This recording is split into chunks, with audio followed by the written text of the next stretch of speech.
Hello everyone, welcome to my YouTube channel. आज के class में हार्ट के बारे में स्टडी करते हैं। The heart is a muscular organ located in the chest between the lungs, slightly left of the midline, and it acts as a pump that circulates blood through the body, and it supply oxygen, nutrients to the tissue, and remove carbon dioxide and waste products। यानी कि heart एक muscular organ है। ये chest के location में present रहता है and lungs के मिडिल में प्रेजेंट रहता है। एंड मिडलाइन से कंपेयर किया गया तो थोड़ा सा लेफ्ट में हार्ट प्रेजेंट रहता है।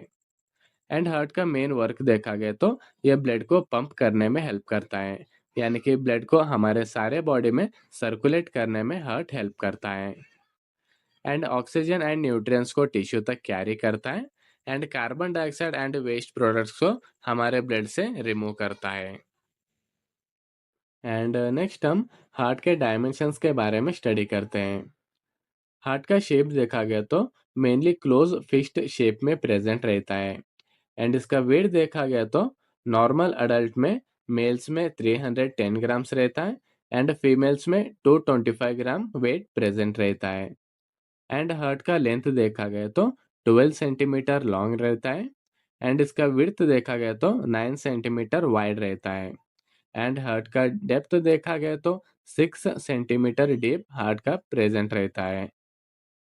एंड नेक्स्ट हम हार्ट के सराउंडिंग में जो ऑर्गन्स प्रेजेंट रहते हैं ना, उनके बारे में स्टडी करते हैं। हार्ट का एंटीरियर पार्ट में देखा गया तो स्टर्नम बोन प्रेजेंट रहता है एंड सुपीरियर पार्ट में ग्रेट ब्लड वेसल्स प्रेजेंट रहते हैं, यानी कि iota, superior vena cava, pulmonary artery and pulmonary veins present रहते हैं। एंड हार्ट का लेफ्ट साइड देखा गया तो लेफ्ट लंग प्रेजेंट रहता है एंड हार्ट का राइट साइड देखा गया तो राइट लंग प्रेजेंट रहता है। एंड हार्ट का इंफीरियर यानी कि बिलो पार्ट देखा गया तो डायफ्राम प्रेजेंट रहता है एंड पोस्टीरियर पार्ट देखा गया तो थोरेसिक वर्टिब्रेस प्रेजेंट रहते हैं। एंड नेक्स्ट हम हार्ट के चेंबर्स के बारे में स्टडी करते हैं। हार्ट में मेनली 4 चेंबर्स प्रेजेंट रहते हैं। हार्ट के अपर साइड जो 2 चेंबर्स दिखाई दे रहे हैं ना, उसे हम एट्रिया कहते हैं। एंड हार्ट के लोअर 2 चेंबर दिखाई दे रहा है ना, उसे हम वेंट्रिकल्स कहते हैं। फर्स्ट हम एट्रिया के बारे में स्टडी करते हैं। हार्ट का अपर चेंबर जो दिखाई दे रहा है ना, उसे हम एट्रिया भी कहते हैं एंड ऑल्सो रिसीविंग चेंबर भी कहते हैं। बिकॉज वेन से जो ब्लड आता है ना, ये अपर चेंबर्स में आके कलेक्ट होता है, इसलिए रिसीविंग चेंबर्स कहते हैं। एंड जब एट्रियम रिलैक्स रहते हैं ना, तब ब्लड को रिसीव करते हैं। एंड जब एट्रियम कॉन्ट्रैक्ट करते हैं ना, तब ब्लड को पुश करता है, यानी कि एट्रियम से वेंट्रिकल में ब्लड को पुश करता है। हम वेंट्रिकल्स के बारे में स्टडी करते हैं। हार्ट के बिलो 2 चेंबर्स दिखाई दे रहे हैं ना, उसे हम वेंट्रिकल्स कहते हैं एंड ऑल्सो पंपिंग चेंबर्स भी कहते हैं। बिकॉज इसमें ब्लड प्रेजेंट रहते हैं ना, वो ब्लड को पंप करने में हेल्प करता है। यानी कि लोअर चेंबर्स में जो ब्लड प्रेजेंट रहता है ना, जब वेंट्रिकल्स कॉन्ट्रैक्ट करते हैं ना, उसमें से ब्लड सारा बॉडी को सर्कुलेट होता है। एंड वेंट्रिकल्स में मायोकार्डियम लेयर थिक रहता है, इससे प्रेशर जनरेट करने में हेल्प होता है। यानी कि जब कॉन्ट्रैक्ट करता है ना, वेंट्रिकल्स में जो ब्लड रहता है ना, वो सारे बॉडी में सर्कुलेट होने में हेल्प करता है। एंड नेक्स्ट हम हार्ट के वाल्स के बारे में स्टडी करते हैं। हार्ट में मेनली 4 वाल्स प्रेजेंट रहते हैं। उसमें first one is tricuspid valve. ये tricuspid valve right atrium and right ventricle के मिडिल में प्रेजेंट रहता है। एंड इसका फंक्शन देखा गया तो जब राइट वेंट्रिकल कॉन्ट्रैक्ट करता है ना, उसमें से ब्लड राइट एट्रियम में जाने से प्रिवेंट करता है। And second one pulmonary valve. ये पल्मोनरी वाल्व देखा गया तो पल्मोनरी आर्टरी में प्रेजेंट रहता है एंड ये पल्मोनरी आर्टरी राइट वेंट्रिकल से कनेक्टेड रहता है। जब हार्ट कॉन्ट्रैक्ट करता है ना, ये पल्मोनरी वॉल्स ओपन रहते हैं एंड राइट वेंट्रिकल्स में जो ब्लड रहता है ना, वो पल्मोनरी आर्टरी के द्वारा लंग्स में जाता है। And third one is mitral valve. ये माइट्रल वॉल्व देखा गया तो left atrium and left ventricle के मिडिल में प्रेजेंट रहता है। एंड इसका फंक्शन देखा गया तो जब लेफ्ट वेंट्रिकल कॉन्ट्रैक्ट करता है ना, लेफ्ट वेंट्रिकल में जो ब्लड प्रेजेंट रहता है ना, वो लेफ्ट एट्रियम में जाने से प्रिवेंट करता है। And fourth one is aortic valve. ये आयोटिक वॉल्व आयोटा में प्रेजेंट रहता है एंड आयोटा लेफ्ट वेंट्रिकल से कनेक्टेड रहते हैं। एंड इसका फंक्शन देखा गया तो जब लेफ्ट वेंट्रिकल कॉन्ट्रैक्ट करते हैं ना, तब आयोटिक वाल्व्स ओपन रहते हैं एंड ब्लड को पास करने में हेल्प करते हैं। एंड ये ब्लड आयोटा से पूरे बॉडी में सर्कुलेट होता है। एंड नेक्स्ट हम हार्ट के सर्कुलेशन के बारे में स्टडी करते हैं। हार्ट में मेनली देखा गया तो डबल पंपिंग वर्क करता है, यानी कि राइट साइड से जो ब्लड पंप होता है ना, वो डीऑक्सीजनेटेड ब्लड रहता है, ये लंग्स में कैरी होता है और इसे पल्मोनरी सर्कुलेशन कहते हैं। एंड लेफ्ट साइड से जो ब्लड पंप होता है ना, वो ऑक्सीजनेटेड ब्लड रहता है एंड ये फुल बॉडी में सर्कुलेट होता है और इसे सिस्टेमिक सर्कुलेशन कहते हैं। फर्स्ट हम पल्मोनरी सर्कुलेशन के बारे में स्टडी करते हैं। जो हमारे बॉडी में डीऑक्सीजनेटेड ब्लड प्रेजेंट रहता है ना, वो inferior vena cava and superior vena cava से आके राइट एट्रियम में कलेक्ट होता है। एंड कलेक्ट होने के बाद ट्राइकस्पिड वॉल ओपन होते हैं एंड जो ब्लड रहता है ना, वो राइट वेंट्रिकल्स में आके कलेक्ट होते हैं एंड ट्राइकस्पिड वॉल क्लोज होता है। जब हार्ट कॉन्ट्रैक्ट करता है ना, तब पल्मोनरी वाल्व्स ओपन होते हैं एंड जो ब्लड प्रेजेंट रहता है ना, डीऑक्सीजनेटेड ब्लड प्रेजेंट रहता है ना, वो पल्मोनरी आर्टरी के द्वारा लंग्स में जाता है। लंग्स में जाने के बाद जो ब्लड में कार्बन डाइऑक्साइड रहता है ना, उसको रिमूव करता है लंग्स में एंड जो ऑक्सीजन रहता है ना लंग्स में, वो कलेक्ट करता है। कलेक्ट करने के बाद पल्मोनरी वेन्स के द्वारा लेफ्ट एट्रियम में आके ब्लड कलेक्ट होता है। इसे हम पल्मोनरी सर्कुलेशन कहते हैं। एंड नेक्स्ट हम सिस्टमिक सर्कुलेशन के बारे में स्टडी करते हैं।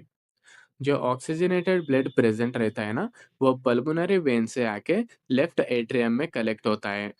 कलेक्ट होने के बाद माइट्रल वाल्व्स ओपन होते हैं एंड एट्रियम में जो ब्लड रहता है ना, वो लेफ्ट वेंट्रिकल्स में आके कलेक्ट होता है। एंड कलेक्ट होने के बाद माइट्रल वाल्व्स क्लोज होता है एंड आयोटिक वाल्व्स ओपन होते हैं।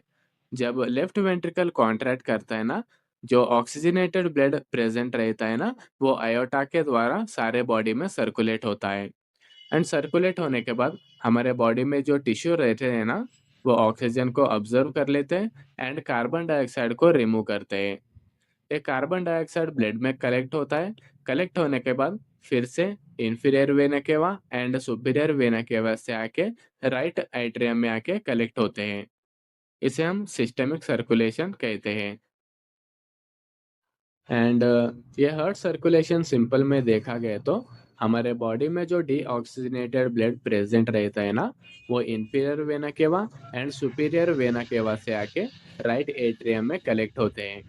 कलेक्ट होने के बाद ट्राइकस्पिड वाल्व ओपन रहते हैं एंड राइट एट्रियम में जो ब्लड प्रेजेंट रहता है ना, वो राइट वेंट्रिकल्स में आके कलेक्ट होते हैं। कलेक्ट होने के बाद ट्राइकस्पिड वाल्व क्लोज रहते हैं। जब राइट वेंट्रिकल्स कॉन्ट्रैक्ट करते हैं ना, तब पल्मोनरी वाल्व्स ओपन रहते हैं एंड राइट वेंट्रिकल्स में जो डीऑक्सीजनेटेड ब्लड प्रेजेंट रहता है ना, वो पल्मोनरी आर्टरी के द्वारा लंग्स तक कैरी होते हैं। एंड ब्लड में जो कार्बन डाइऑक्साइड प्रेजेंट रहता है ना, वो लंग्स में रिमूव होते हैं एंड लंग्स में जो ऑक्सीजन रहता है ना, वो ब्लड में कलेक्ट होते हैं। कलेक्ट होने के बाद पल्मोनरी वेन से आके लेफ्ट एट्रियम में कलेक्ट होते हैं। कलेक्ट होने के बाद माइट्रल वाल्व्स ओपन रहते हैं एंड इसमें से ऑक्सीजनेटेड ब्लड लेफ्ट वेंट्रिकल्स में आके कलेक्ट होता है एंड माइट्रल वाल्व क्लोज रहता है। एंड जब लेफ्ट वेंट्रिकल कॉन्ट्रैक्ट करता है ना, तब अयोटिक वाल्व्स ओपन रहते हैं एंड लेफ्ट वेंट्रिकल में ऑक्सीजनेटेड ब्लड रहता है ना, वो अयोटा के द्वारा सारे बॉडी में सर्कुलेट होता है। एंड सर्कुलेट होने के बाद बॉडी में जो टिश्यूज रहते हैं ना, वो ऑक्सीजन को ऑब्जर्व कर लेते हैं एंड कार्बन डाइऑक्साइड को ब्लड में रिमूव करते हैं। रिमूव करने के बाद ये ब्लड डीऑक्सीजनेटेड ब्लड हो जाता है एंड फिर से superior vena cava and inferior vena cava से राइट एट्रियम में डीऑक्सीजनेटेड ब्लड कलेक्ट होता है एंड इसे हम हार्ट सर्कुलेशन कहते हैं। एंड नेक्स्ट हम हार्ट के लेयर्स के बारे में स्टडी करते हैं। हार्ट में मेनली तीन लेयर्स प्रेजेंट रहते हैं। उसमें फर्स्ट वन इज पेरिकार्डियम। ये हार्ट का आउटर मोस्ट लेयर है। यह हार्ट को प्रोटेक्ट करने में हेल्प करता है। एंड पेरिकार्डियम में मेनली दो सब लेयर्स रहते हैं। उसमें first one is fibrous pericardium. ये हार्ट का आउटर मोस्ट लेयर है। यह फाइब्रस टिश्यू से बना हुआ है।